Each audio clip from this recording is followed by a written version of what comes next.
Thank you so much for joining us today. My name is Gina Whitehouse, and today we're continuing with part 2 of our series where we're defining basically what's the difference between your role and your identity. So what we're going to talk about today is the danger of defining your role by your work.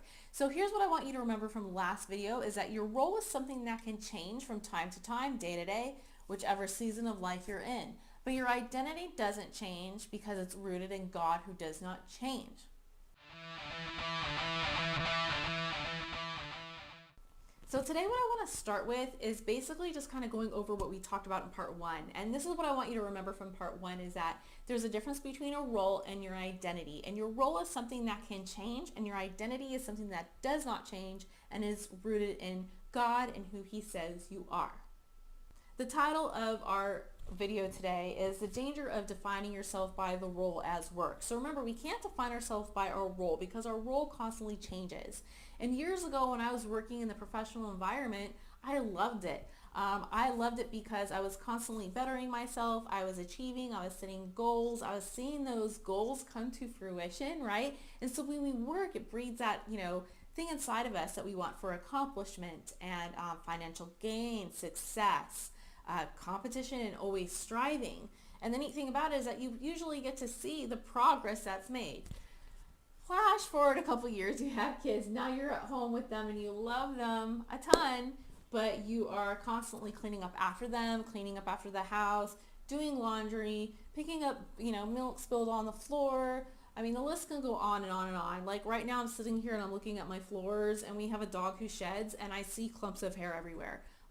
And it feels like I'm on a hamster wheel. Like it never gets finished. And I never feel like I'm accomplishing anything, and I can really get down on myself about it. But I will only get down on myself about it if I don't realize that my identity is rooted in God. Because you can get down on yourself and you can get really depressed and just feel quite horrible and feel that you're not good enough. But remember what we said in the last video from Genesis 1:31. When God made everything, he looked and he said, what I made was good. And so what I want you to hear today is that you're good enough. There's nothing you can do to strive to be better in God's eyes. He already sees you as like this marvelous masterpiece. And that's really something that you just really have to kind of soak in and realize.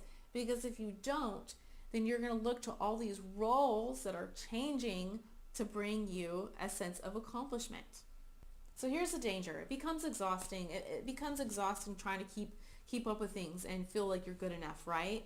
And the danger is that we end up finding our self-worth in these things and the things we accomplish. And if you're like me, which if you're watching this, you are, you used to probably find your self-worth in what you did at work.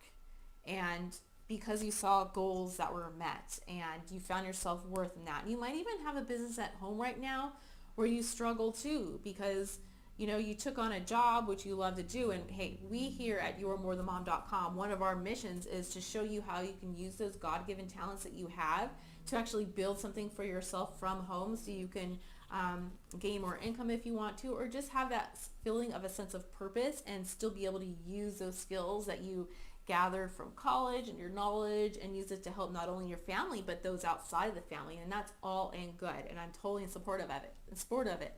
But the danger is even with that is that we find our self-worth in that, and that's really a role that we play, the role of business owner, the role of stay-at-home mom or work-at-home mom, whatever it is.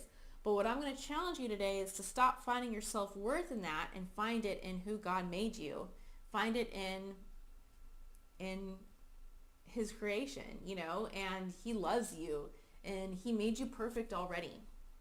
So make sure to not fall into that danger of finding your self-worth in the recognition and the accomplishment.